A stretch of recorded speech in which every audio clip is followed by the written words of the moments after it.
अस्सलाम वालेकुम स्टूडेंट्स, क्या हाल चाल है। अच्छा, आज हमने स्टार्ट करना है relevant cost. What is relevant cost? देखो, हम जब भी बिजनेस करते हैं, कोई फैक्ट्री वगैरह हमारी होती है, तो उसमें ऑब्वियसली बार बार कोई प्रोजेक्ट्स आते रहते हैं। लाइक फॉर एग्जांपल, मुझे प्रोजेक्ट मिला कि 100 टेबल्स बना के देनी है। मैं फर्नीचर का बिजनेस करता हूँ, प्रोजेक्ट आया 100 टेबल्स का। अब आप सोचो कि जो मुझे पूरा ऑर्डर आया, पूरा जो क्या कहते हैं, प्रोजेक्ट मुझे रिसीव हुआ। अब मुझे इसको अकम्प्लिश करके, कंप्लीट करके आगे कस्टमर तक टेबल्स पहुंचानी है। अब इस प्रोजेक्ट की नजर से आपने देखना है, पूरा का पूरा चैप्टर आपने इस नजर से देखना है कि हमें एक प्रोजेक्ट मिला, और उसके बाद हम ये समझ पाएंगे कि रेलिवेंट कॉस्ट क्या होती है। तो cost that is relevant to the project, इसकी डेफिनेशन क्या है? Cost that is relevant to the project. Relevant cost की अपनी डेफिनेशन क्या है? Cost that is relevant to the project. क्या मतलब इसका? सर, इसका मतलब क्या है? रेलिवेंट कॉस्ट को आपने उल्टा करके लिख दिया, cost relevant to the project, मतलब क्या हुआ? मतलब ये है कि अगर कोई कॉस्ट डायरेक्टली प्रोजेक्ट की वजह से आ रही है, यानी फॉर एग्जांपल समझो, एक फॉर एग्जांपल प्रोजेक्ट है, प्रोजेक्ट होता है, प्रोजेक्ट हुआ यानी प्रोजेक्ट इंकर हुआ, वाकई हुआ, तो कॉस्ट आई। अगर प्रोजेक्ट नहीं हुआ तो कॉस्ट भी नहीं आई। यानी कि directly related to the project वो कॉस्ट है। वो कॉस्ट प्रोजेक्ट, ये इस तरह की कॉस्ट प्रोजेक्ट के लिए रेलिवेंट कॉस्ट है। इस तरह की कॉस्ट प्रोजेक्ट के लिए, ये प्रोजेक्ट के लिए रेलिवेंट कॉस्ट है, क्योंकि वो उसी की वजह से आ रही है। अगर प्रोजेक्ट नहीं हो रहा तो कॉस्ट भी नहीं आ रही। लेकिन एज्यूम करो एक कॉस्ट है, जो प्रोजेक्ट हो रहे हैं तो वो कॉस्ट आ रही है, प्रोजेक्ट हो रहा है वो कॉस्ट आ रही है, प्रोजेक्ट नहीं हो रहा फिर भी वो कॉस्ट आ रही है। Now this is not relevant cost. तो रेलिवेंट कॉस्ट क्या हुई? प्रोजेक्ट की वजह से आने वाली कॉस्ट। एज्यूम करो मुझे ये 100 किलो माल आता है, 100 किलो, 100 यूनिट्स बना के देने, 100 टेबल्स बना के देने, ये प्रोजेक्ट आता है। अब मुझे इसके लिए जो लकड़ियां खरीदनी है, या मुझे इस प्रोजेक्ट में जो लकड़ियां यूज करनी है, जो मुझे वुड्स यूज करनी है, तो मैं देखूंगा ना कि जो वुड्स मैं यूज कर रहा हूँ उनकी वैल्यू क्या है। वो वुड्स यूज हो रही हैं उस प्रोजेक्ट के लिए, तो उसकी जो कॉस्ट होगी, जो भी कॉस्ट होगी, वो रेलिवेंट कॉस्ट होगी। ठीक है। अच्छा, इसी तरह मुझे जो लेबर यूज करनी है, अब एक प्रोजेक्ट है, मैं उस पर लेबर यूज करवाता हूँ, तो उसके अंदर हम देखेंगे कि रेलिवेंट कॉस्ट का क्या हिसाब किताब है, कि प्रोजेक्ट हो तो कॉस्ट आए, प्रोजेक्ट ना हो तो कॉस्ट भी ना आए। इस तरह की कॉस्ट कहलाती है रेलिवेंट कॉस्ट। मजीद समझने के लिए हम इसके ना कुछ एग्जांपल्स वगैरह करते हैं, कुछ टाइप्स पढ़ते हैं कॉस्ट की, और देखते हैं कि कौन सी कॉस्ट रेलिवेंट है और कौन सी इररेलीवेंट है। जैसे एज्यूम करो आपके बिजनेस में एक कॉस्ट है वेरिएबल। सोचो, वेरिएबल कॉस्ट का क्या ताल्लुक है कि अगर यूनिट्स बनेंगे तो कॉस्ट आएगी, नहीं बनेंगे तो नहीं आएगी। इसका मतलब प्रोजेक्ट में भी तो यही होगा कि अगर प्रोजेक्ट होगा तो कॉस्ट आएगी। वेरिएबल कॉस्ट क्या है? कि अगर फॉर एग्जाम्पल प्रोजेक्ट होता है, अगर वाकई प्रोजेक्ट होता है तो कॉस्ट आए। अगर प्रोजेक्ट नहीं हो रहा तो कॉस्ट भी नहीं आएगी। अगर प्रोजेक्ट नहीं हो रहा तो कॉस्ट भी नहीं आएगी। तो हमारे लिए, जो हमारे बिजनेस में जो वेरिएबल कॉस्ट है, वो क्या होगी? रेलिवेंट कॉस्ट होगी। यानी कि कोई पूछे variable cost is relevant cost, आप बोलोगे yes it is relevant cost, because if the project is happening the cost is incurring, if the project is not happening the cost is not incurring. तो ये relevant cost है। अच्छा, next example देख लेते हैं, कुछ एग्जांपल्स हैं basically ये। फिक्स कॉस्ट को देखते हैं। देखो, प्रोजेक्ट हो रहा है, एक प्रोजेक्ट है, वो हो रहा है, तो फिक्स कॉस्ट आ रही है, ठीक है, माना। लेकिन अगर प्रोजेक्ट नहीं हो रहा, एज्यूम करो प्रोजेक्ट नहीं हो रहा, एज्यूम करो प्रोजेक्ट नहीं हो रहा, कॉस्ट तो फिर भी आ रही है। कॉस्ट तो फिर भी, क्योंकि फिक्स कॉस्ट क्या है, वो दे इन्होंने नहीं देखती प्रोजेक्ट हो रहा है नहीं हो रहा, यूनिट बन रहे हैं नहीं बन रहे। फिक्स कॉस्ट कहती है भाई, फिक्स कॉस्ट इज फिक्स। ठीक है, इररिस्पेक्टिव ऑफ यूनिट्स और प्रोजेक्ट। तो फिक्स कॉस्ट हमारे लिए फिर रेलिवेंट होगी? बताओ, बताओ होगी? Not relevant cost. ये हमारे लिए रेलिवेंट कॉस्ट है ही नहीं, क्योंकि इसका ताल्लुक प्रोजेक्ट हो या ना हो, कॉस्ट तो इंकर होगी ही होगी। इसलिए ये हमारे लिए रेलिवेंट नहीं है। नेक्स्ट, नेक्स्ट कॉस्ट है इंक्रीमेंटल या डिफरेंशियल कॉस्ट। इंक्रीमेंटल या डिफरेंशियल कॉस्ट को एक एग्जांपल से समझाता हूँ।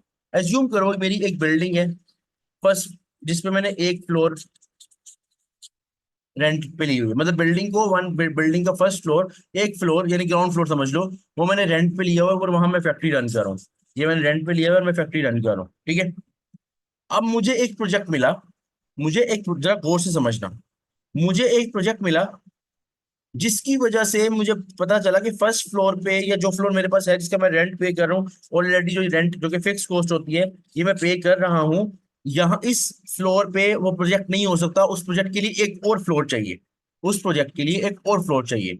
मैंने इसी बिल्डिंग के ओनर से कॉन्टेक्ट किया, मैंने उनको बोला यार जिसका सेकंड फ्लोर है ना, यानी कि जो सेकंड फ्लोर है, यानी कि ग्राउंड फ्लोर से ऊपर वाला फ्लोर है, मुझे वो भी दे दें। उसने कहा ठीक है, ठीक है, आप ऊपर वाले फ्लोर का भी रेंट पे कर देना। जो फॉर एग्जाम्पल 10,000 रेंट पे कर देना ऊपर वाले फ्लोर का भी, मैं मान गया। अब देखो, तुम सोचो कि ये जो ऊपर वाला, मैं जिसको हाईलाइट करने लगूं, जो मैंने ऊपर वाला फ्लोर लिया, उसका जो मैं रेंट पे कर रहा हूँ, रेंट तो वैसे होती है फिक्स कॉस्ट। रेंट वैसे क्या होती है सोचो, फिक्स कॉस्ट होती है। फिक्स कॉस्ट के बारे में तो सर आपने पढ़ाया, वो तो रेलिवेंट है ही नहीं। नॉट अ रेलिवेंट कॉस्ट, ठीक है, समझ गया। ठीक है, अब वो रेलिवेंट कॉस्ट नहीं है। यहां जो रेंट पे किया है तो वो भी फिक्स, लेकिन यहाँ पे रेंट पे क्यों किया? क्योंकि तुमको प्रोजेक्ट करना था। तुमको प्रोजेक्ट करना था, तभी तुमने ये रेंट पे किया। प्रोजेक्ट करना था तभी तुमने रेंट पे किया, यानी रेंट पे तुम माने। अगर तुम ये प्रोजेक्ट फॉर एग्जाम्पल नहीं करते, बताओ मुझे, क्या ऊपर वाला फ्लोर लोगे? सोचो, अगर तुम ये प्रोजेक्ट नहीं करते, क्या ऊपर वाला फ्लोर लोगे? तुम कहोगे नहीं। क्या ऊपर वाली फ्लोर का रेंट पे करोगे? नहीं। तो इसका मतलब इस केस में रेंट है तो फिक्स कॉस्ट, लेकिन प्रोजेक्ट हो रहा है तो आ रही कॉस्ट, नहीं हो रहा तो नहीं। इस तरह की कॉस्ट को बोलते हैं इंक्रीमेंटल कॉस्ट। इंक्रीमेंटल कॉस्ट क्या होती है कि दिखने में फिक्स है, दिखने में फिक्स है, दिखने में लगेगा इररेलीवेंट है, नॉट रेलिवेंट है, लेकिन भाई वो आ ही क्यों रही है? क्योंकि प्रोजेक्ट हो रहा है। प्रोजेक्ट ना होता तो इंक्रीमेंटल, यानी कि अगर प्रोजेक्ट हो रहा है तो वो इंक्रीमेंटल कॉस्ट, इंक्रीमेंटल यानी ऊपर वाली कॉस्ट लग रही है। अगर ना हो प्रोजेक्ट तो ना लगे। इंक्रीमेंटल का दूसरा नाम डिफरेंशियल कॉस्ट भी होता है। डिफरेंशियल कॉस्ट का मतलब यही होता है कि जैसे ही आपने एक प्रोजेक्ट किया तो उसकी वजह से डायरेक्टली कॉस्ट आना शुरू हो गई। तो इंक्रीमेंटल कॉस्ट चाहे दिखने में फिक्स कॉस्ट है, जो कि नॉन रेलिवेंट है, फिक्स कॉस्ट, लेकिन incremental cost will still be the relevant cost, क्योंकि ये आते ही प्रोजेक्ट की वजह से, प्रोजेक्ट नहीं होगा तो ये कॉस्ट भी इनकर नहीं होगी। उसके बाद नेक्स्ट, नेक्स्ट कॉस्ट हमारे पास है। वैसे मैं ऊपर वाली पे एक छोटी सी एग्जांपल और दे देता हूँ ताकि आपको थोड़ा क्लियर हो जाए, थोड़ा क्लियर हो जाए।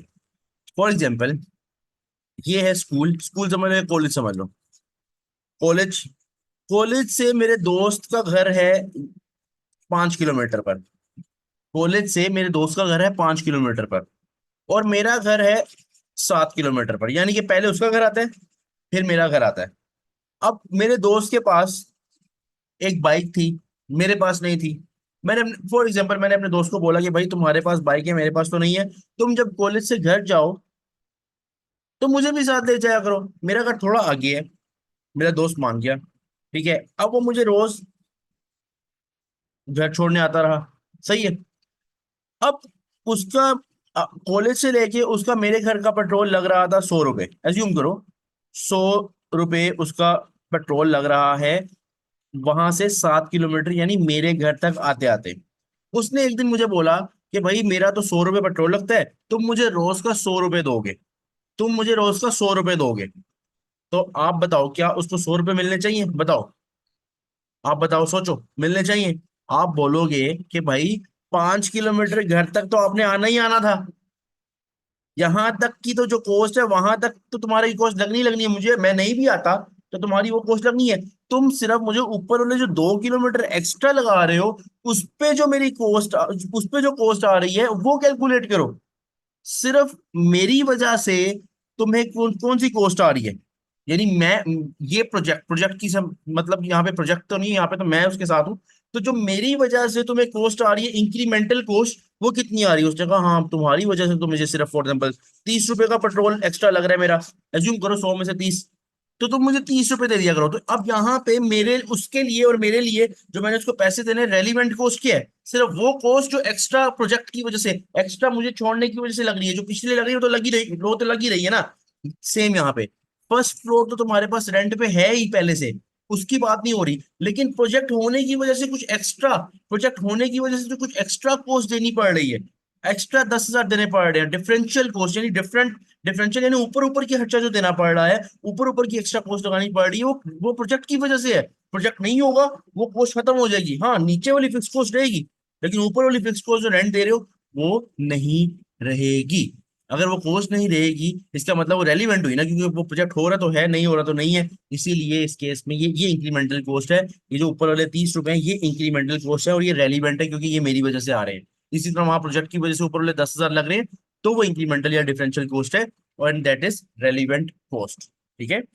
अच्छा, नेक्स्ट एग्जांपल, संक कॉस्ट। ये मैं सारी जो नाम बता रहा हूँ ना, एक्चुअली आपकी बुक्स में ना स्केल्टन होके लिखे हुए हैं, कोई आगे कोई पीछे, और प्रॉपरली नहीं लिखे हुए। तो मैं इसलिए बता रहा हूँ कि आपको सारों की लॉजिक आनी चाहिए। रीडिंग रीडिंग भी करोगे तो आपको वहाँ ये मिलेंगे, लेकिन बेस्ट ये है कि यहाँ पे प्रॉपरली आपको पता होना चाहिए कि कौन कौन सी कोस्ट रेलिवेंट, कौन कौन सी कोस्ट इरेलीवेंट है। ये सारे मैंने इकट्ठे किए हुए कोस्ट। अगली कोस्ट है संक कोस्ट। संक कोस्ट को आप पास्ट कोस्ट भी बोलते हैं। संक कोस्ट का मतलब है वो कोस्ट जो लग गई, वो कोस्ट, वो खर्चा जो लग गया, जो हो गया। जैसे अज्यूम करो एक प्रोजेक्ट होना था, एक प्रोजेक्ट होना है अभी, सोचो जरा गौर से, एक प्रोजेक्ट होना है अभी, अभी प्रोजेक्ट हुआ नहीं है। एक उससे रिलेटेड कॉस्ट, मतलब अज्यूम करो, मैं तुम्हें थोड़ा समझा देता हूँ। मैंने और मेरे दोस्त ने मिलकर सोचा हम ना बिजनेस स्टार्ट करेंगे। मैंने और मेरे दोस्त ने सोचा हम बिजनेस स्टार्ट करेंगे। हमने जब ये सोचा ना हम बिजनेस स्टार्ट करेंगे, तो हमने एक मीटिंग, आपस में मिलकर एक मीटिंग की। उस मीटिंग को गुजरे हुए 2-3 महीने फॉर एग्जाम्पल हो चुके हुए हैं। और मीटिंग हमने इसलिए की थी क्योंकि प्रोजेक्ट करना था। मीटिंग हमने इसलिए की थी कि प्रोजेक्ट करना था। ठीक है। यहाँ पे मैं बड़ा एक इंपॉर्टेंट पॉइंट बताऊंगा तुम्हें। हमने मीटिंग क्यों की? क्योंकि प्रोजेक्ट करना था। मीटिंग इसलिए की क्योंकि प्रोजेक्ट करना था, लेकिन आज आज खड़े होकर तुमने देखना है, आज खड़े होकर देखो, मीटिंग जो तुमने 2 महीने पहले की थी, क्या वो कॉस्ट तुम्हारी लग चुकी हुई है? क्या वो कॉस्ट तुम्हारी लग चुकी हुई है? मीटिंग तो की थी। मीटिंग क्यों की थी जरा बताओ। सोचो, मीटिंग तो मैं, तुम कहोगे हमने मीटिंग की थी क्योंकि, क्योंकि प्रोजेक्ट करना था, बिजनेस में पार्टनरशिप करनी थी, प्रोजेक्ट करना था तो मीटिंग कर ली। अब मैं तुमसे एक सवाल पूछता हूँ, आज खड़े होके सोचो, क्या मीटिंग पे खर्चा, मीटिंग का जो चाय पानी का खर्चा वो हो चुका हुआ है? तुम कहोगे हाँ हो चुका हुआ है। अगर प्रोजेक्ट होता है तो क्या वो खर्चा हो चुका हुआ है? आगे प्रोजेक्ट तो भी होना है ना। ये कोर्स तो पहले पास में लग चुकी हुई है। तो अगर एक प्रोजेक्ट होता तो क्या वो खर्चा हो चुका हुआ है? तुम कहोगे सर हाँ खर्चा तो हो चुका है, प्रोजेक्ट होगा भी तो खर्चा तो हो चुका है। मैं तुमसे पूछूं अब, अगर तुम प्रोजेक्ट ना करो, किसी वजह से प्रोजेक्ट ना करो, अज्यूम करो किसी वजह से प्रोजेक्ट ना करो, तो क्या खर्चा खत्म हो सकता है? क्या खर्चा एलिमिनेट हो सकता है? क्या खर्चा कम हो सकता है? तुम कहोगे नहीं सर वो तो ऑलरेडी लग चुकी है कॉस्ट। तो भाई प्रोजेक्ट हो या ना हो, कॉस्ट अगर लग चुकी है, दैट कॉस्ट इज पास्ट या sunk cost and is not relevant to the project. अब तुम्हारा यहाँ पे सबसे बड़ा जेन में सवाल पता क्या आएगा? मीटिंग की क्यों थी सर? की क्यों थी? अच्छा, की इसलिए थी क्योंकि प्रोजेक्ट करना था। तो प्रोजेक्ट करना था तभी की थी ना। ऐसे नहीं सोचना, सोचना ऐसे है कि आज के मुताबिक देखना है। आज के मुताबिक, टुडेज डेट के मुताबिक आपने उस कॉस्ट का जायजा लेना है। आज मैं सोचूंगा अच्छा प्रोजेक्ट होगा या नहीं होगा। प्रोजेक्ट अगर होगा तो कॉस्ट लग चुकी है, प्रोजेक्ट नहीं होगा फिर भी लग चुकी है। अब प्रोजेक्ट हो या ना हो कॉस्ट लग चुकी है। Irrelevant irrelevant irrelevant. कॉस्ट तभी रेलिवेंट होती है जब प्रोजेक्ट हो तो लगे, ना हो तो ना लगे। भाई तुम लगा बैठे चाहे उसी प्रोजेक्ट से रिलेटेड है, लेकिन it is not relevant to the project project. ठीक है। तो ये नो, संक कोस्ट या past cost is always always always always irrelevant cost, not a relevant cost. ठीक है। अगर आगे, अब ये अपॉर्चुनिटी कॉस्ट, इस पे थोड़ा टाइम ज्यादा लगाऊंगा मैं क्योंकि समझने के लिए कॉन्सेप्ट समझ प्रॉपर समझना पड़ता है। इसकी डेफिनेशन भी सबसे एंड पे बताऊंगा क्योंकि पहले बताऊंगा तो समझ नहीं आएगी। तो पहले स्टोरी सुन लो, ठीक है, थोड़ी एक बहुत स्टोरी सुन लो। एज्यूम करो, एज्यूम करो मैं एक कॉलेज में पढ़ाता था, कॉलेज 1। मैं एक कॉलेज में पढ़ाता था, कॉलेज 1, मैं नाम नहीं लूंगा, सही है। और एक कॉलेज में पढ़ाता हूँ, कॉलेज 2। और एक मेरा इदारा है अकाउंटेंसी हब। जरा गौर से देखना, मैंने कॉलेज 1 मुझे ऑफर कर रहा है, मैं पढ़ाता नहीं बल्कि अज्यूम करो मेरे सामने 3 ऑप्शंस हैं। कॉलेज 1 मुझे ऑफर कर रहा है कि सर आप हमसे ना इस तरह करें, 300,000 पीकेआर ले लें। कॉलेज टू कहता है 500,000 पीकेआर ले लें। और अगर मैं अकाउंटेंसी अब की फिजिबिलिटी लगाऊं तो महीने में फॉर एग्जांपल मुझे बन रहा है 100,000 के पीकेआर, 1 मिलियन। ठीक है, 500 पीकेआर लिख दिए। 500 रुपए में कॉलेज हायर कर रहा है, क्या बात है, 500 के लिखना था, 500 के पीकेआर। और अकाउंटेंसी अब मैं फॉर एग्जाम्पल मैं 1 मिलियन कमा रहा हूँ। अब ऑप्शन है, कमा नहीं रहा, ऑप्शन बता रहा हूँ, तीन ऑप्शन है। कॉलेज वन 300,000, कॉलेज टू, या college one 3 lakh, college two 5 lakh तक, अकाउंटेंसी हब एक 10 लाख। ठीक है, अब जरा गौर से, मैंने तीनों में से कुछ डिसाइड करना है कि मैं क्या करूं। एक नॉर्मली मैं क्या सोचूंगा कि मैं सबसे बेस्ट अपॉर्चुनिटी की तरफ जाऊं, सबसे बेस्ट अपॉर्चुनिटी की तरफ जाऊं। अब ये पूरा केस समझ के जरा मैं तुमसे पूछूं कि अकाउंटेंसी अब में काम करने की वजह से तीनों कॉलेजेस पे नजर रखनी है। अकाउंटेंसी अब में काम करने की वजह से मुझे फायदा, असल फायदा अकाउंटेंसी अब की वजह से कितना हो रहा है, अकाउंटेंसी अब में आने की वजह से कितना हो रहा है, मुझे कितना फायदा हो रहा है। तो तुम ये नहीं बोल सकते 1 मिलियन का हो रहा है, तुम बोलोगे 5 लाख का हो रहा है। मैं कहूंगा क्यों? क्योंकि तुम बोलोगे सर, सर 5 लाख का फायदा तो आपको यहाँ कॉलेज टू से भी मिल रहा था ना। वो तो अकाउंटेंसी आपको आज आज आज बंद करें, 5 लाख की अपॉर्चुनिटी पे जाए, पढ़ाएं, जाके काम शाम करें, या या कहीं पे भी जॉब करें, अकाउंट्स की जॉब करें, जो भी करें, आपको वहां 5 लाख रुपए मिल रहे हैं ना। तो 5 लाख रुपए तो आपको वहां ऑलरेडी मिल रहे हैं। आपको अकाउंटेंसी अब कॉलेज टू को छोड़ के अकाउंटेंसी अब में आने का फायदा क्या हो रहा है? ऊपर वाला 5 लाख। अब अकाउंटेंसी हब की वजह से मैंने क्या किया, दोनों कॉलेजेस की जो अपॉर्चुनिटीज थी उनको डुबा दिया, डुबा दिया। इसका मतलब अकाउंटेंसी हब की वजह से सबसे बड़ा नुकसान मैंने कौन सा किया है? दोनों में से बड़ा नुकसान कौन सा है? 5 लाख का। इसका मतलब ये जो लॉस हुआ है मुझे, ये जो कॉलेज टू से मुझे सैलरी मिल सकती थी, यहाँ जो लॉस हुआ है मुझे, वो किसकी वजह से हुआ सोचो। मुझे, चाहे वो लॉस मेरी अकाउंटेंसी अब की कमाई से कम है, यानी कि सैलरी वहां पे कम थी, लेकिन स्टिल नुकसान हुआ। तो आप कहोगे हाँ सर हुआ तो है, 5 लाख का नुकसान तो है। चाहे यहाँ पे आप 10 लाख कमाए, 15 कमाए, वहां तो 5 छोड़ा। तो लॉस किसकी वजह से हुआ? इस अकाउंटेंसी अब की वजह से मुझे लॉस हुआ, वो 5 लाख का। इस अकाउंटेंसी में कमाने की वजह से, इसकी वजह से, इसकी, इस मिशन के लिए, वो पिछला जो मिशन आपने जो कुर्बान कर दिया, वो आपको लॉस हुआ। मुझे बताओ, अगर ये प्रोजेक्ट यानी अकाउंटेंसी हब, सोच रहा दूसरा, फोकस फोकस, अगर मैं ये प्रोजेक्ट करता तो मुझे वो लॉस हो रहा था। लॉस का मतलब यहाँ पे कॉस्ट भी बोला, लॉस को कॉस्ट भी बोला जा सकता है, हट चाहिए ना, लॉस या हट चाहिए समझ लो। अगर मैं ये प्रोजेक्ट करता हूँ तो क्या मेरी वो कॉस्ट आ रही है? कॉस्ट कॉस्ट यानी लॉस लग रहा है, हो रहा है? आप होगे हो रहा है। अगर मैं यहाँ पे प्रोजेक्ट की अकाउंटेंसी अब नहीं करता, अगर मैं अकाउंटेंसी को कुर्बान कर देता हूँ, अगर मैं अकाउंटेंसी को कुर्बान कर देता हूँ, तो क्या वो मुझे कॉस्ट आएगी? लॉस होगा? नहीं होगा। यानी अकाउंटेंसी हब अगर चल रहा है, ये प्रोजेक्ट अगर चल रहा है, तो कॉस्ट आ रही है यानी लॉस हो रहा है। अकाउंटेंसी अब नहीं चल रहा तो कॉस्ट भी नहीं आ रही यानी लॉस भी नहीं हो रहा। इसका मतलब अकाउंटेंसी हब की वजह से वो खर्चा आ रहा है, वो लॉस हो रहा है, तो अकाउंटेंसी हब के लिए वो रेलिवेंट कॉस्ट है। क्योंकि रेलिवेंट कॉस्ट क्या है? ये जो आपने कुर्बानी दी है, ये जो आपने कुर्बानी दी है, इस कुर्बानी को बोलते हैं अपॉर्चुनिटी कॉस्ट।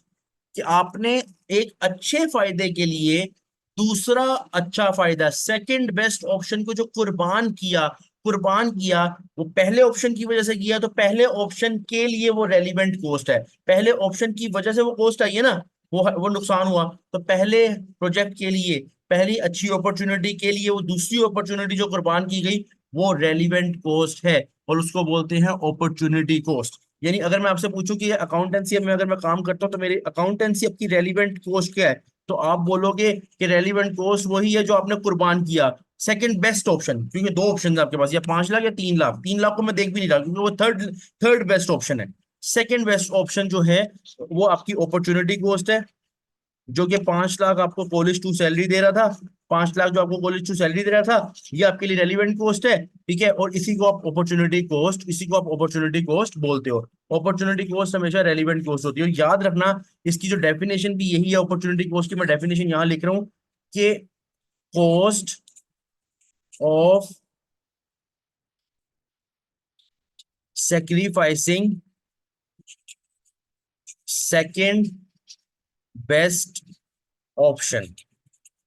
जो आपको दूसरी बड़ी ऑप्शन सेक्रीफाइस करके कॉस्ट आनी है, कॉस्ट का मतलब लॉस होना है, वो आपके उस प्रोजेक्ट के लिए, जो प्रोजेक्ट आप कर रहे हो उसके लिए वो रेलिवेंट है।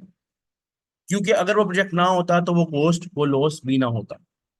ठीक है, ये पॉइंट थोड़ा टाइम से समझ आता है, थोड़ा टेक्निकल जरूर है, लेकिन सिंपल समझ लो। उस प्रोजेक्ट के लिए, उस प्रोजेक्ट के लिए जिसके लिए तुम दूसरा, उस प्रोजेक्ट के लिए जिसके लिए तुम दूसरा प्रोजेक्ट कुर्बान कर रहे हो, सेकंड बेस्ट ऑप्शन, वो उस प्रोजेक्ट के लिए रेलिवेंट है।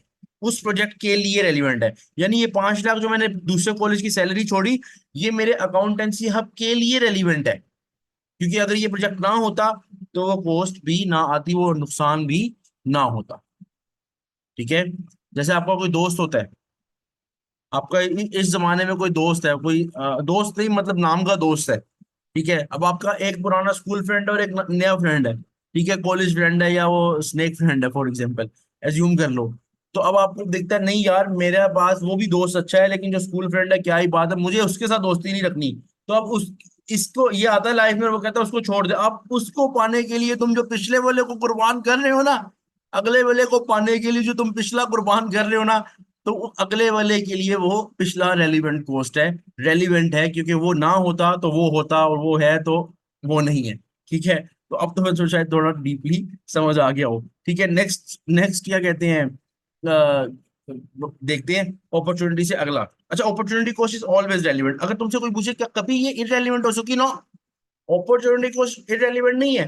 तुम कुर्बानी दे रहे हो सेकंड बेस्ट ऑप्शन की पहले ऑप्शन के लिए, तो पहले ऑप्शन के लिए वो रेलिवेंट ही है, पहले प्रोजेक्ट के लिए वो रेलिवेंट ही है। वैसे इसको थोड़ा बेस्ट, थोड़ा ना अब मजाक से जरा बाहर आके एक पॉइंट पे समझते हैं। एक एक एग्जांपल छोटी समझाता हूँ। एज्यूम करो तुम्हें एक प्रोजेक्ट करना है। ठीक है, तुम्हारे पास 100 किलो पड़ा हुआ है, तुम्हारे पास 100 किलो पड़ा हुआ है माल स्टोर्स के अंदर। तुम्हें एक प्रोजेक्ट करना है, उसके लिए भी 100 किलो चाहिए, उसके लिए भी 100 किलो चाहिए। ठीक है, जरा गौर से सुनना। अब ये 100 किलो कहीं और यूज हो सकता है, यानी ये कहीं और यूज हो सकता है जहां से ये फॉर एग्जाम्पल, एज्यूम करो जहां ये यूज हो सकता है वहां ये 500 रुपए का फायदा दे सकता है। जहां ये यूज हो सकता है, कहीं और 100 किलो कहीं और यूज हो सकता है, और वहां से ये 500 रुपए का फायदा दे सकता है। लेकिन तुमने क्या किया, तुम्हारा जो ये प्रोजेक्ट है ना, प्रोजेक्ट वन, तुमने इस प्रोजेक्ट के लिए जहां ये यूज हो सकता था ना कहीं और जगह, तुमने वो वाली ऑप्शन कुर्बान की, वो वाली ऑप्शन कुर्बान की, और 100 किलो अपने प्रोजेक्ट पे यूज कर लिया। जरा दोबारा सुनो। प्रोजेक्ट एक था, उसके लिए 100 किलो चाहिए था, तुम्हारे पास पड़ा हुआ था। ये 100 किलो कहीं और यूज हो गया, 500 रुपए का फायदा दे सकता था, लेकिन तुमने वो ऑप्शन कुर्बान की, यानी सेकंड ऑप्शन दी ना तुम्हारे पास बेस्ट ऑप्शन। तो और तुमने कहाँ यूज कर लिया, अपनी फर्स्ट ऑप्शन में। अब ये ऑप्शन प्रोजेक्ट वन जो हो रहा है, इसकी वजह से तुमने ये कॉस्ट लगाई, ये नुकसान किया। अगर ये प्रोजेक्ट वन ना होता तो वो नुकसान भी ना होता। तो ये जो तुमने कुर्बानी दी, तो ये जो कॉस्ट, ये जो 500 रुपए हैं, ये पहले प्रोजेक्ट के लिए रेलिवेंट कॉस्ट है। यानी पहले प्रोजेक्ट के लिए रेलिवेंट कॉस्ट क्या होगी, 500 होगी, क्योंकि वो उसकी वजह से खर्चा आया, उसकी वजह से नुकसान हुआ। अगर वो ना होता, अगर पहला प्रोजेक्ट ना होता, प्रोजेक्ट वन ना होता, तो वो नुकसान भी ना आता। इसके ये बेहतर इस तरह समझा जा सकता है बिजनेस की टर्म्स में। नेक्स्ट, अगली कॉस्ट है करंट कॉस्ट। क्या कॉस्ट है, करंट कॉस्ट। करंट कॉस्ट क्या है, अभी जो लग रही है, अभी जो लग रही है। देखो, आप और मैं आप और मैं एक बिजनेस मीटिंग में बैठते हैं अभी, और डिसीजन क्या रहे, इतने का माल खरीदेंगे, इतने का माल बेचेंगे, यहाँ लोकेशन रखेंगे, ये डिजाइनिंग रखेंगे, ये वेबसाइट रखेंगे, इतना ऑनलाइन बेचेंगे, इतना कमाएंगे, फिर री इन्वेस्ट करेंगे। मीटिंग्स कर रहे हैं आपस में बैठ के अभी। हमारी मीटिंग पे कॉस्ट लग गई, चाय पानी खर्चा आ गया, कोई और स्पेशलिस्ट पर्सन को हायर किया, उस बिजनेस के किसी बिजनेस कोच को हायर किया, उसको कोई पैसे दिए मीटिंग के लिए, सारा कुछ ना, कोई पैसे वैसे लगे, जितने भी लगे एक्स वाई जेड। अब कल को प्रोजेक्ट हो, अब मीटिंग, दोबारा वही एग्जांपल पास कोर्स वाली, मीटिंग तो हो गई ना, आज मीटिंग तो अभी हो गई, हो रही है या हो गई। अब कल को प्रोजेक्ट हो या ना हो, कॉस्ट तो लग गई, अभी लग गई ना कॉस्ट। यानी आज अब आपकी कॉस्ट लग रही है, प्रोजेक्ट हो रहा है तो लग रही है। लेकिन अगर कल को प्रोजेक्ट कैंसिल होता है, अभी तो हो रहा है, अभी तो सोचना होगा, इसलिए कॉस्ट लगी। लेकिन कल को ये प्रोजेक्ट कैंसिल होता है, तो अब बताओ, क्या वो कॉस्ट बच सकती है, अवॉइड हो सकती है? क्या वो कॉस्ट ऐसे हो सकता है कि अगर यहाँ से प्रोजेक्ट नहीं हो रहा कॉस्ट भी खत्म हो जाए? नहीं, कॉस्ट तो अभी लग चुकी है, current cost, current current current current cost लग चुकी है। इसलिए करंट कॉस्ट भी हमेशा क्या है, इररेलीवेंट है, it's not relevant cost, not a relevant cost. यहाँ पे एक स्टूडेंट ने मुझसे क्वेश्चन पूछा था और बड़ा इंपॉर्टेंट मेरे ध्यान में आया कि मुझे सबको बताना चाहिए। स्टूडेंट ने मुझसे पूछा कि सर आप सही कह रहे हैं, प्रोजेक्ट हो रहा है कॉस्ट आ रही है, नहीं हो रहा तब कॉस्ट, तब भी कॉस्ट आ रही है करंट कॉस्ट में। तो हम मानते हैं, आपकी बात मान ली कि ये रेलिवेंट नहीं है क्योंकि आपने समझाया, हमने मान लिया। लेकिन अगर कल को प्रोजेक्ट हो जाए, अगर कल को प्रोजेक्ट हो जाए तो फिर ये क्या रेलिवेंट हो जाएगी? अगर कल को प्रोजेक्ट हो जाता है, फ्यूचर में प्रोजेक्ट हो जाता है, यही वाले केस में, इसी केस में, ये वाले केस में, तो क्या कल को ये कॉस्ट रेलिवेंट हो जाएगी? मेरा जवाब था नहीं बेटा नहीं। बेटा क्यों बोल रहे हो, मैं तो तुमसे वो 2 साल छोटा हूं। मैंने बोला नहीं भाई, नहीं ऐसा कुछ नहीं है। क्यों? क्योंकि एक मर्तबा एक कोर्स को तुमने इरेलीवेंट बोल दिया, अब वो रेलिवेंट नहीं हो सकती। यानी फॉर एग्जाम्पल मीटिंग, आज मीटिंग हुई तुम्हारे मेरे दरमियान, या पास्ट में हुई या आज हुई, अब कल को प्रोजेक्ट हो या ना हो, हमारे दरमियान एक कोर्स लगी थी या लग रही है, इस वक्त कोर्स लग रही है, कल को प्रोजेक्ट हो या ना हो, आज वो इरेलीवेंट हो गई क्योंकि आज तो वो कोर्स लग गई। अब कल को प्रोजेक्ट हो भी जाए, मैं ये नहीं बोलूंगा कि वो उस वक्त मैंने एक करंट कोर्स को इरेलीवेंट किया था, आप रेलिवेंट कर दो। नहीं नहीं नहीं नहीं नहीं, आपने आज प्रेजेंट टाइम पे उसकी नेचर की बेस पे जो फैसला कर लिया, वो पत्थर पे लिखी गई बात।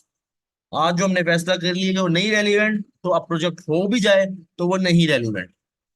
प्रोजेक्ट ना हो फिर भी कोस्ट लग रही है, हो भी जाए फिर भी इररेलीवेंट है, तो current cost is irrelevant cost. Next, एक मिनट जरा।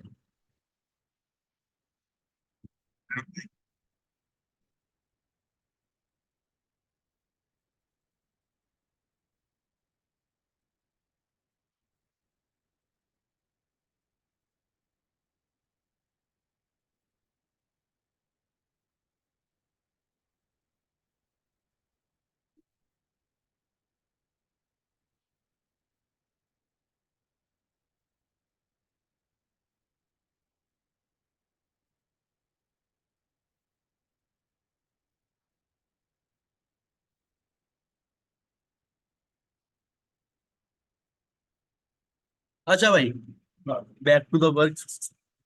कमिटेड की स्पेलिंग देखने गया था यार मैं, कि इसमें डबल टी आता है। अच्छा, अब मजाक कर रहा था, पता था मुझे मजाक कर रहा था।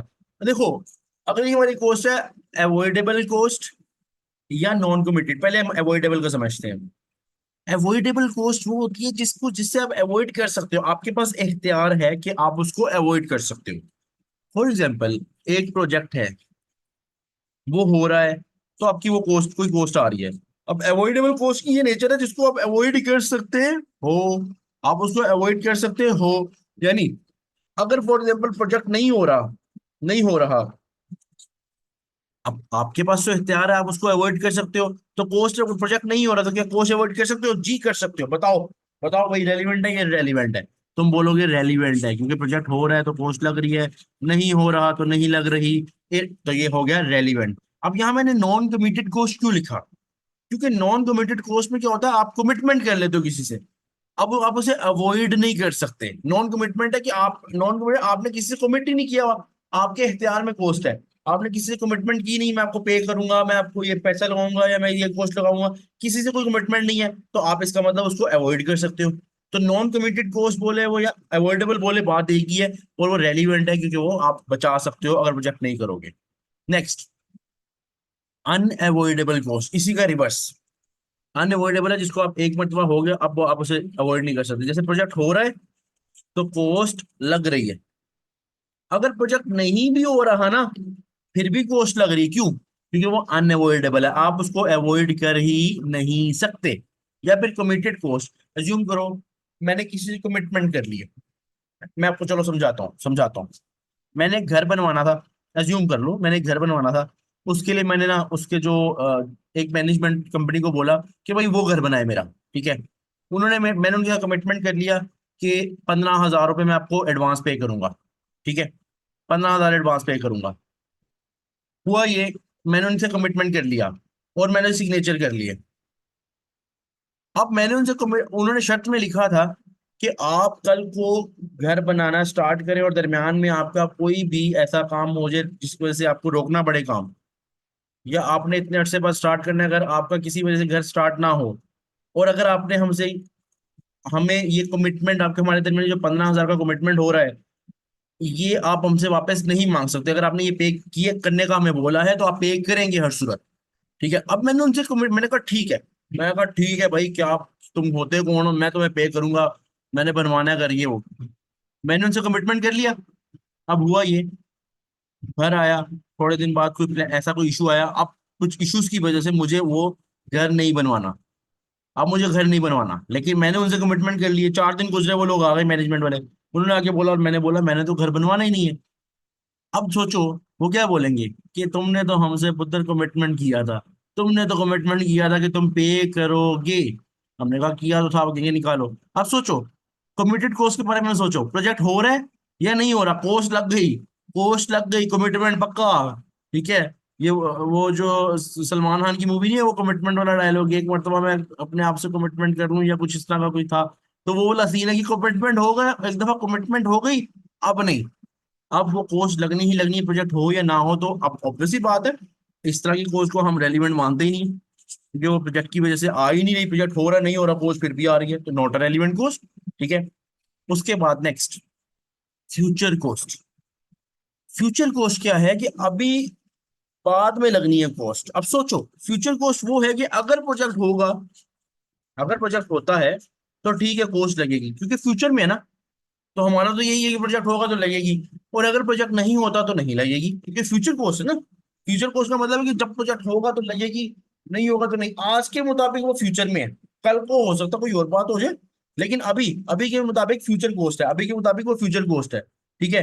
अब अगर कि अभी के मुताबिक वो फ्यूचर कोस्ट है, तो सोचो, तो सोचो, वो जो कोस्ट है, वो जो कोस्ट है, वो तो भाई, अगर हो रहा है तो लग रही है, नहीं हो रहा, नहीं हो रहा तो नहीं लग रही, तो सिंपल सिंपल क्या होगी, फिर ये रेलिवेंट कॉस्ट बन जाएगी, रेलिवेंट कॉस्ट बन जाएगी। अच्छा, सो गाइस कंटिन्यू करते हैं, फ्यूचर कॉस्ट तक हमने पढ़ लिया है। फ्यूचर कॉस्ट से आगे हमारे पास एक लास्ट एग्जांपल है जिसको हम देखते हैं, नोशनल कॉस्ट। देखो नोशनल कॉस्ट क्या होता है, कुछ ऐसी बिजनेसेस में ना एक्सपेंसेस होते हैं, कॉस्ट होते हैं, जिनको आप जस्ट एज्यूम करते हो, एज्यूम करते हो, एजम्पशंस बेस्ड होती हैं कॉस्ट। जिस तरह अगर आपने FA2 पढ़ा हुआ है तो उसमें आपने कॉन्सेप्ट पढ़ा होगा, डेप्रिसिएशन। ठीक है। अब डेप्रिसिएशन एक ऐसा खर्चा है जिसको तुम एक्सपेंस लिखते हो अपनी SPL में, अगर आपने FA2 पढ़ा हुआ है, अगर नहीं भी पढ़ा तो समझ लो ये एक ऐसा खर्चा है जो आप एक्सपेंस लिखते हो, लेकिन इस खर्चे के बदले कैश आउट होता नहीं है, यानी कि कैश आउट नहीं होना, आपने एक्सपेंस लिखना है। क्या लॉजिक है, जिनको नहीं पता डेप्रिसिएशन क्या लॉजिक है, वहां जाने की जरूरत नहीं, जस्ट समझ लो एक ऐसी कॉस्ट जिसकी मतलब एक्सपेंस आप नोट कर रहे हो लेकिन कैश इसके बदले नहीं जाना।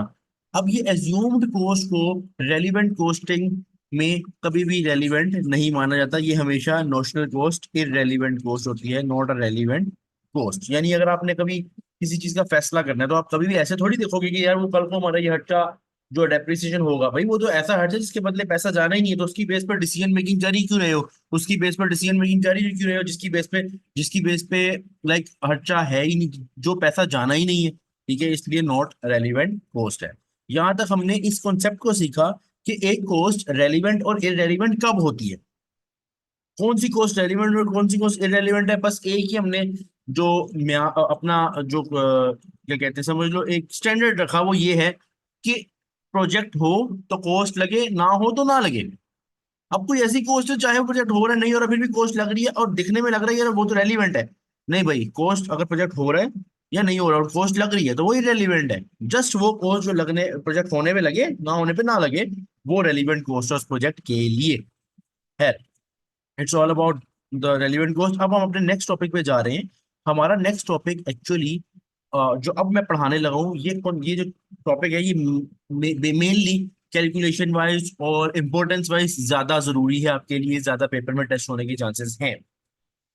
अभी हम पढ़ने जा रहे हैं मटेरियल रिलेटेड रेलिवेंट कॉस्ट। पहले मैं आपको थोड़ा स्ट्रक्चर बता देता हूँ, एक बेस बता देता हूँ कि मैं क्या बताना चाह रहा हूँ, फिर उसके बाद हम उस चीज को समझते हैं। देखो, सबसे पहली चीज आपने ये देखना है, सबसे पहली चीज, बल्कि टॉपिक की पहले बेस बता दूं। इस टॉपिक में मैं ये नहीं बताऊंगा कि रेलिवेंट है या इरेलीवेंट है, ऐसा नहीं बताऊंगा। इस टॉपिक में मैं ये बताऊंगा कि मटेरियल या जो भी हम जिससे भी रिलेटेड रेलिवेंट कॉस्ट पढ़ रहे होंगे, अभी हम मटेरियल से रिलेटेड पढ़ रहे हैं कि मटेरियल मटेरियल किस केस में, मटेरियल का कोई खास केस है, जैसे मटेरियल अगर अवेलेबल है यूज के लिए या अवेलेबल नहीं है, या जो भी सीन है, मुख्तलिफ सिनेरियोज में देखेंगे कि मटेरियल की अवेलेबिलिटी, सब कुछ देखेंगे। और उस सिनेरियो में रहते हुए देखेंगे कि उस केस में मटेरियल की रेलिवेंट कॉस्ट क्या है। जैसे मैं आपको एक एग्जांपल देता हूँ। मेरे पास ये पेन है, मेरे पास ये पेन है, इसको बनाने के लिए ना, फॉर एग्जाम्पल मेरी इस पेन की फैक्ट्री है, इसके लिए प्लास्टिक चाहिए। प्लास्टिक मेरे स्टोर्स में पड़ा हुआ है, अब मेरे पास अवेलेबल है। लेकिन अगर मैं उसको ये पेन बनाने के लिए, ये कोई प्रोजेक्ट करना है, उसको प्रोजेक्ट के लिए यूज करता हूँ उस माल को जो मेरे पास पड़ा हुआ है, तो क्या उस जो मटेरियल मैंने यूज किया उसकी कॉस्ट रेलिवेंट होगी या क्या चीज रेलिवेंट होगी?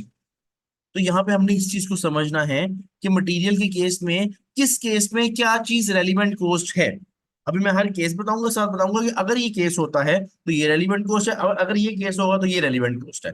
जिस तरह यहाँ पे मैंने एक ग्राफ बनाया आसानी के लिए, कि जब हम सवाल भी करें तो हम इन सवालों को जहन में लाए। जब भी आपके सामने रेलिवेंट कॉस्ट का सवाल आए, आपने सबसे पहले अपने से सवाल पूछना है। ये जो मैंने सवाल लिखे हैं, ये अपने याद करके अपने से पूछने हैं, सवाल करते हुए।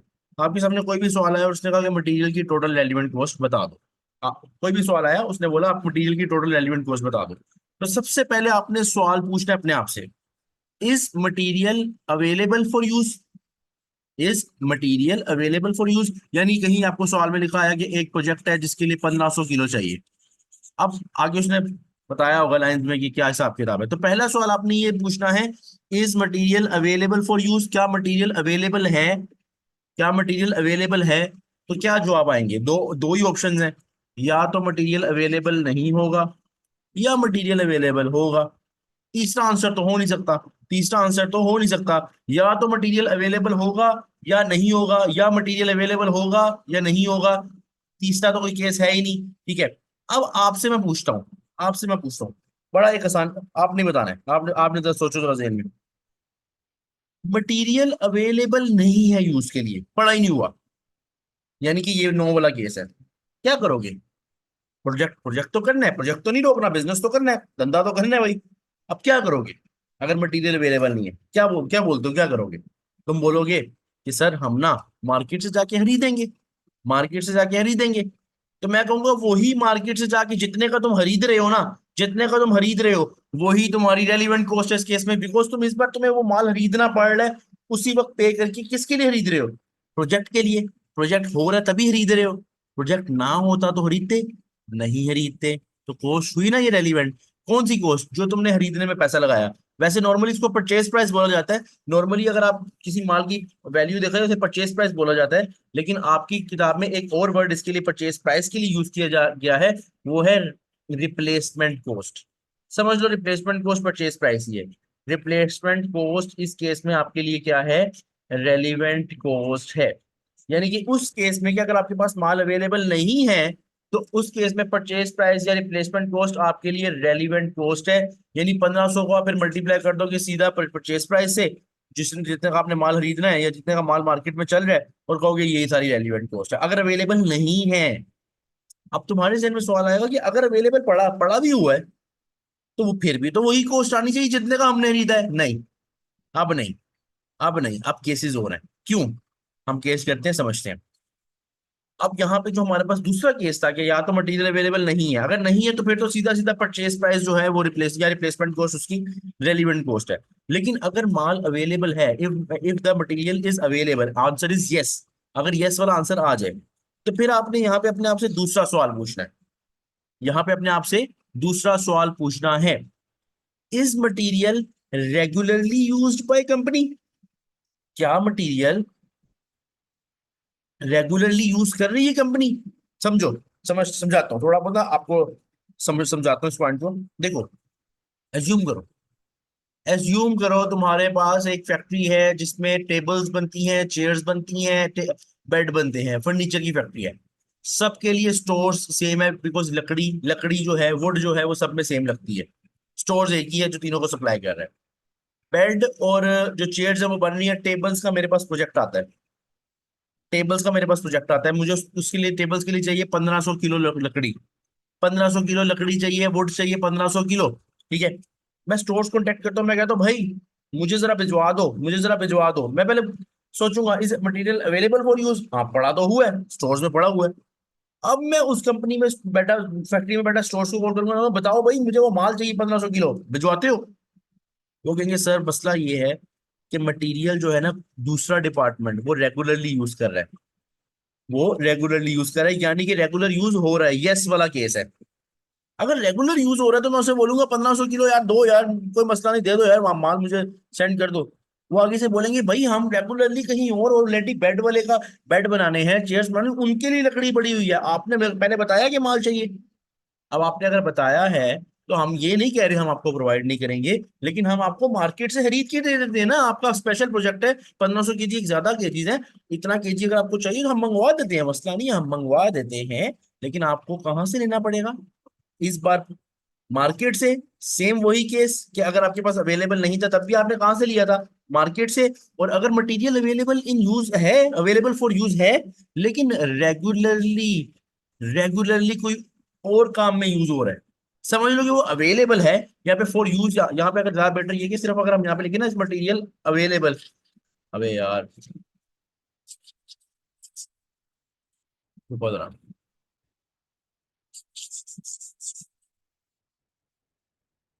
अगर इतना लिखे तो ज्यादा बेटर रहेगा कि इस मटेरियल अवेलेबल, यस अवेलेबल है, अवेलेबल है, लेकिन इस material regularly used in company, फिर भी यस। अब कोई और यूज कर रहा है, कोई और पड़ा हुआ है लेकिन कोई और यूज कर रहा है, उस केस में भी तुमको फिर मार्केट से मंगवाना पड़ेगा, यानी परचेज प्राइस देनी पड़ेगी, वो रेलिवेंट कॉस्ट होगी, यानी रिप्लेसमेंट कॉस्ट, या जिसको मैंने अभी थोड़ी देर पहले बताया था परचेज प्राइस, वो उस प्रोजेक्ट के लिए रेलिवेंट होगी, रेलिवेंट कॉस्ट होगी। तो समझ जाओ कि रिप्लेसमेंट कॉस्ट जो है वो परचेज प्राइस है, और वो रेलिवेंट होगी। और वो रेलिवेंट होगी क्यों? क्योंकि माल कहीं और यूज हो रहा है, या तो माल अवेलेबल नहीं है तब भी, या माल अवेलेबल है बट तुम्हारे लिए अवेलेबल नहीं है तब भी तुम्हें मार्केट से मंगवाना है। अब नेक्स्ट केस, अगला सवाल, मतलब आप जब स्टेटमेंट पढ़ रहे होगे, उसने बोला कि यार अवेलेबल जो है वो है, लेकिन कोई और यूज जो है ना उसका नहीं है, यानी कि another use any regular, sorry regularly use नहीं है। अब यहाँ पे अगला क्वेश्चन आएगा, यहाँ पे अगला क्वेश्चन आएगा कि एक मटेरियल अवेलेबल है, रेगुलर यूज नहीं है। यहाँ तुमने अपने आप से एक नेक्स्ट क्वेश्चन पूछना है, is any other use available? समझो समझो बात को, मैं तुम्हें समझाता हूँ एक तरीके से। अभी मैंने तुमको बताया लकड़ियों वाला सारा, सही है। कभी कभार आपको ना, आप फैक्ट्री में वो माल मंगवा लेते हो जो स्पेशल कोई ऑर्डर आता है, तो आपने कोई खास किस्म की लकड़ी मंगवा ली जो कि हर बेड पे यूज नहीं होती, और वो आपने थोड़ी एक्स्ट्रा मंगवा लिया, वो थोड़ी सी पड़ी हुई थी, अब वो यूज भी नहीं हो रही थी कहीं। सही है, जरा गौर से समझना। मुझे एक नया ऑर्डर आया जो जिसमें वही लकड़ी यूज होनी थी, और वो स्टोर्स में थोड़ी सी पड़ी हुई है, थोड़ी सी पड़ी हुई थी।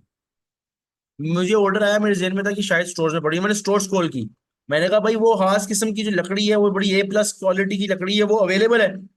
उन्होंने कहा अवेलेबल है। मैंने पूछा क्या वो रेगुलरली यूज हो रही है कहीं पे? उन्होंने कहा नहीं, उसका रेगुलर यूज नहीं है, वो कभी स्पेशल ऑर्डर पहले कभी आया था, उसमें से कुछ बच गई थी, अगर आपको चाहिए बता दें। ये केस है कि मटेरियल अवेलेबल है लेकिन रेगुलर यूज नहीं हो रहा, कभी कभार पड़ा होता है लेकिन रेगुलर कहीं यूज नहीं हो रहा, रेगुलर यूज नहीं हो रहा। तो अब मैं उससे क्या, अगला सवाल क्या पूछूंगा स्टोर्स वाले से, भाई मुझे बताना, अभी तो रेगुलरली यूज नहीं हो रहा, लेकिन कहीं और ये यूज हो सकता है क्या? तुम्हारे जहन में कोई ऐसी चीज चल रही है कि इसको यहाँ यूज कर लेंगे? तो इसमें भी तो केस आ सकते हैं, वो बोलेगा हाँ मैंने सोचा हुआ है वहां यूज हो सकता है या वहां यूज हो सकता है, या दूसरा आंसर होगा नहीं भाई मेरे जहन में कुछ नहीं है, स्टोर्स वाला बोलेगा नहीं नहीं नहीं नहीं, आपको चाहिए आप ले लो, आप ले लो, ऐसे ही होगा ना। अब ये केस आ गया कि रेगुलर यूज नहीं है, तो अब आपने उससे पूछा is any other use available, उसमें दो केसेस है, एक यस और एक नो वाला, इसको हम एक एक करके देखते हैं। अब अगर यहाँ हम केस पढ़ रहे हैं कि अगर उसका कोई अदर यूज भी नहीं है, यानी ये स्टोर्स में माल पड़ा हुआ है, ये स्टोर्स में माल पड़ा हुआ है, इस पे पड़ा हुआ है, लेकिन इसका कोई रेगुलर यूज भी नहीं था, यानी रेगुलरली यूज भी नहीं हो रहा, और ना ही कोई अदर यूज है, बस ऐसे ही पड़ा हुआ है। तो ये वाला केस आ गया कि अदर यूज भी नहीं है, तो फिर क्या करेंगे? अब इस केस में रेलिवेंट कॉस्ट क्या होगी? तो मैंने आप लोगों को बताया कि रेलिवेंट कॉस्ट बड़े ध्यान से देखनी है। अब इस केस में आप ये नहीं बोल सकते कि माल हमने जितने का लिया था, एज्यूम करो मुझे यहाँ पे 40 केजीज चाहिए जो कि मेरे पास फ्री पड़े हुए हैं, जो कि अदर यूज भी नहीं है। अब आप ये नहीं देखोगे कि हमने आज से 2 साल पहले या 2-4 महीने पहले ये 40 किलो खरीदा था, जब खरीदा था वो रेलिवेंट कॉस्ट होगी, नहीं। वो तो पास्ट कॉस्ट है, वो तो गुजर गई। अच्छा, फिर रेलिवेंट कॉस्ट क्या होगी? अब सुनो, यहाँ पे रेलिवेंट कॉस्ट होगी उस मटेरियल की स्क्रैप वैल्यू। यहाँ रेलिवेंट कॉस्ट होगी उसी मटेरियल की जो 40 किलो मुझे चाहिए, उसकी स्क्रैप वैल्यू। उसने आपको सॉल्व में दिया होगा कि if this material is not use and can be sold for इतने रुपए at the scrap value of ये, जो भी स्क्रैप वैल्यू होगी मल्टीप्लाई केजीज करना, जितना माल पड़ा है उसको रेलिवेंट कॉस्ट रख देना। आपका ये सवाल यहाँ पे आपका यहाँ पे सवाल बनता है कि सर आपने ये बता दी स्क्रैप वैल्यू रेलिवेंट कॉस्ट है, लॉजिक। लॉजिक लॉजिक के बगैर भाई आगे चलेगा ही नहीं। तो लॉजिक सुनो, अब यहाँ पे स्क्रैप वैल्यू क्यों मैं अज्यूम कर रहा हूँ। देखो जरा फोकस करना, फोकस पॉइंट पे। ये देखो, पहली ऑप्शन, दूसरी ऑप्शन। आपको वो माल चाहिए किसके लिए? अपने प्रोजेक्ट के लिए। आपको वो माल चाहिए किसके लिए? अपने प्रोजेक्ट के लिए, राइट? अगर आप वो प्रोजेक्ट पे यूज ना करते, ना ही उसका कोई रेगुलर, क्या उसका कोई रेगुलर यूज था? नहीं। क्या उसका कोई अदर यूज था? नहीं। क्या करते उसके साथ? उसको बेच देते ना स्क्रैप वैल्यू पे, ज्यादा से ज्यादा। आप बुरा भी उसके साथ क्या करते?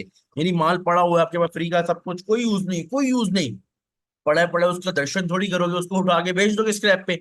मुझे एक बात बताओ, अगर आपको एक प्रोजेक्ट के लिए माल चाहिए, सुनो फोकस, और वो माल पड़ा हुआ है, आप उसे स्क्रैप वैल्यू में बेच के कुछ थोड़ा सा कमा सकते थे, कुछ थोड़ी सी अमाउंट कमा सकते थे, स्क्रैप के तौर पे कमा सकते थे कि नहीं कमा सकते थे? बताओ। तुम अगर माल पड़ा हो फ्री, कोई यूज नहीं, तुमको प्रोजेक्ट में भी यूज नहीं करना, क्या करते? स्क्रैप वैल्यू में जाके थोड़ी सी अमाउंट कमा लेते, थोड़ी अमाउंट कमा सकते थे, कमा सकते थे। लेकिन अगर तुम उसको प्रोजेक्ट में यूज कर लोगे, अगर तुम उसी माल को प्रोजेक्ट में यूज कर लेते हो, अब क्या करोगे भाई? अब क्या करोगे बताओ? अब तुम्हें स्क्रैप में वो बेचने की, मतलब बेच ही नहीं सकते तुम स्क्रैप में। तुम्हें मतलब अगर प्रोजेक्ट में यूज हो गया तो अब क्या स्क्रैप में बेच सकते हो? तुम कहोगे नहीं। तो तुमने प्रोजेक्ट में यूज करने की वजह से सेकंड बेस्ट अपॉर्चुनिटी को कुर्बान किया। तुमने अपनी स्क्रैप वैल्यू को कुर्बान किया। तुम्हें थोड़े से पैसे मिल सकते थे, लेकिन तुमने कहा नहीं नहीं नहीं नहीं नहीं नहीं, हम प्रोजेक्ट में यूज करेंगे। प्रोजेक्ट में यूज होने के बाद उसका क्या फायदा है, क्या नुकसान है, वो मैंने यहाँ बात करा। मैं बात करूँ प्रोजेक्ट में यूज हो रहे हैं या नहीं हो रहे हैं, तो दूसरी अपॉर्चुनिटी कुर्बान हो रही है, हो रही है। तो इसका मतलब ये जो स्क्रैप वैल्यू है, यहाँ पे ये रेलिवेंट कॉस्ट हुई, क्योंकि अपॉर्चुनिटी कॉस्ट क्या थी? Second best option, second best opportunity को कुर्बान करना। तो मैंने इस प्रोजेक्ट के लिए ये जो कुर्बानी दी, तो इस प्रोजेक्ट के लिए ये रेलिवेंट कॉस्ट हुई या ना हुई?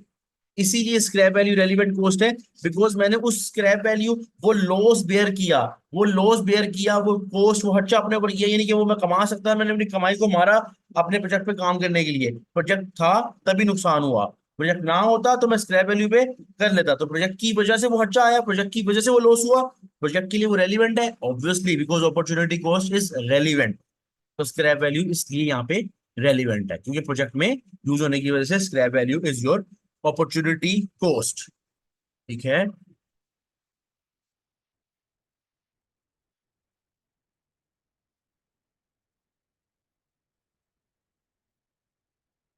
अच्छा, next point, wait a minute.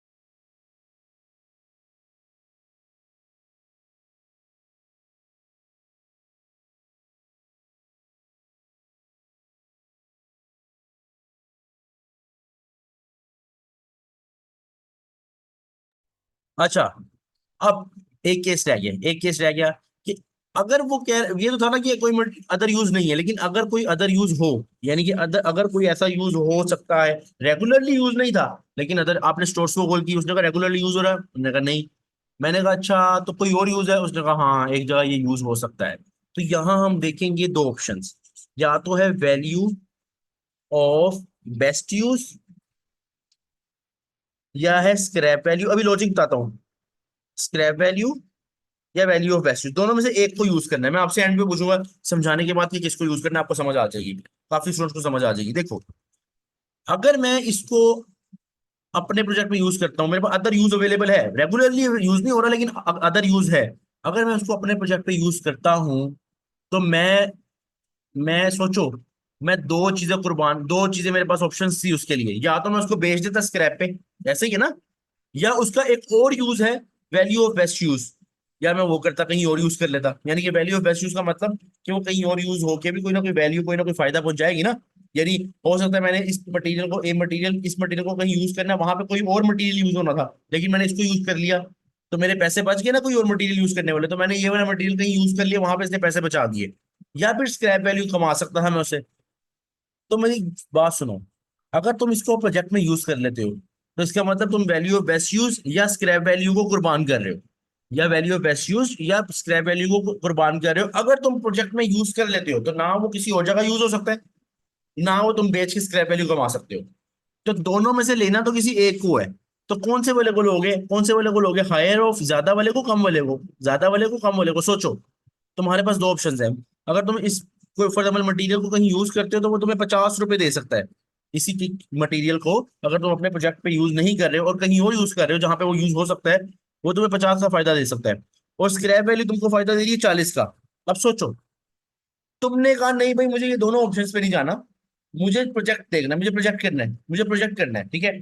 अब प्रोजेक्ट पे यूज करने की वजह से तुमने वो दोनों अपॉर्चुनिटीज कुर्बान की। तुम कौन सी वाली अपॉर्चुनिटी को, मतलब इनमें से किसको रेलिवेंट कॉस्ट मानोगे, यानी दोनों में से लेना कौन सा, हायर ऑफ को या लोअर ऑफ को? तो मैं बता दूं, यहाँ हम लेंगे हायर ऑफ को, ये जो ज्यादा हो दोनों में से। रीजन, सर लॉजिक, लॉजिक है, क्योंकि अपॉर्चुनिटी, ये भी अपॉर्चुनिटीज थी जिनको तुमने कुर्बान किया। वो जो तुम प्रोजेक्ट कर रहे थे ना, उसकी वजह से तुमने ये अपॉर्चुनिटीज को कुर्बान किया ना, प्रोजेक्ट की वजह से ये अपॉर्चुनिटीज को कुर्बान किया, इन दोनों को, बिल्कुल दोनों वैल्यू ऑफ बेस्ट यूज और स्क्रैप वैल्यू की वजह से कुर्बान किया। अब अगर तुमने प्रोजेक्ट की वजह से दोनों को कुर्बान किया, प्रोजेक्ट की वजह से इन दोनों को कुर्बान किया, तो तुम अपॉर्चुनिटी कॉस्ट में क्या देखते हो? Second best option sacrificed.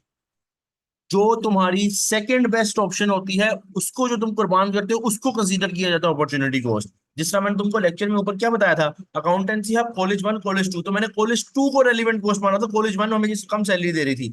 इसी तरह मेरे पास यहाँ पे कौन सी हायर ऑफ है, यहाँ मेरे लिए मेरे पास जो रेलिवेंट कॉस्ट आएगी वो 50 आएगी, मेरे पास रेलिवेंट कॉस्ट आएगी 50 आएगी। लेकिन दोनों में से हायर ऑफ है जो ज्यादा होगा, क्योंकि अगर मैं उसको अपने प्रोजेक्ट पे यूज ना करता, तो मैं वैल्यू ऑफ बेस्ट यूज से 50 रुपए का फायदा ले सकता था, कहीं और यूज करके कंपनी को 50 का फायदा हो जाता। लेकिन अभी मैंने फायदा कुर्बान किया अपने प्रोजेक्ट के लिए, तो मेरे लिए रेलिवेंट कॉस्ट है, मेरे लिए रेलिवेंट कॉस्ट है। लेकिन यहाँ पे सेकंड बेस्ट अपॉर्चुनिटी लेंगे, यानी हायर ऑफ लेंगे दोनों में से। अब स्टूडेंट्स ना कभी कभार ना परेशान हो जाते हैं, समझते हैं कि मैंने यहाँ पे वैल्यू ऑफ बेस्ट यूज लिखा या स्क्रैप वैल्यू में हायर ऑफ बताया, या यहाँ पे सर आपने स्क्रैप वैल्यू बताया, स्टूडेंट कहते हैं इसका मतलब अब हम उनको जाके सेल कर रहे थे, तभी स्क्रैप वैल्यू रेलिवेंट क्वेश्चन। नहीं नहीं नहीं नहीं नहीं नहीं नहीं, ये जो मैं यहाँ पे स्क्रैप वैल्यू लिख रहा हूँ या value of best use scrap value में से हायर ऑफ का बोल रहा हूँ, इसका मतलब ये नहीं कि हम उसको जाके बेच रहे हैं मटेरियल को। मैं बोल रहा हूँ अपने प्रोजेक्ट में यूज करने की वजह से जो हम ये काम कर रहे हैं, इनको कुर्बान कर रहे हैं अपॉर्चुनिटी की वाइज, कि स्क्रैप वैल्यू कुर्बान कर रहे हैं, या यस वाले केस में वैल्यू और वैल्यू ऑफ बेस्ट यूज और स्क्रैप वैल्यू में से कोई हायर ऑफ ले रहे हैं। वो ये है कि हमने इनको कुर्बान किया अपने प्रोजेक्ट के लिए, यूज हम प्रोजेक्ट में ही कर रहे हैं, उसकी वजह से जो कुर्बानी दी है वो कुर्बानी रेलिवेंट कॉस्ट है, उसको कॉस्ट के तौर पे लिखा जाएगा, लेकिन वो वहां पे लग नहीं रहा, यानी ये नहीं कि आप स्क्रैप वैल्यू में जाके कमा रहे हो, नहीं, वो कुर्बान हो रही है वो चीज, इसलिए रेलिवेंट कॉस्ट है। ये हमारे पास हो गया रेलिवेंट मटेरियल के रेलिवेंट कॉस्ट की, मतलब जो material related relevant cost cases हैं, ये इसमें इंपॉर्टेंट क्वेश्चंस आते हैं, ठीक है। नेक्स्ट लेक्चर में हम स्टार्ट करते हैं लेबर की रेलिवेंट कॉस्ट, नेक्स्ट लेक्चर करते हैं लेबर की रेलिवेंट कॉस्ट, छोटा सा टॉपिक है, ठीक है। तो ये नेक्स्ट लेक्चर में करते हैं, मिलते हैं आपको भाई नेक्स्ट लेक्चर में, अपना ख्याल रखो, अल्लाह हाफिज।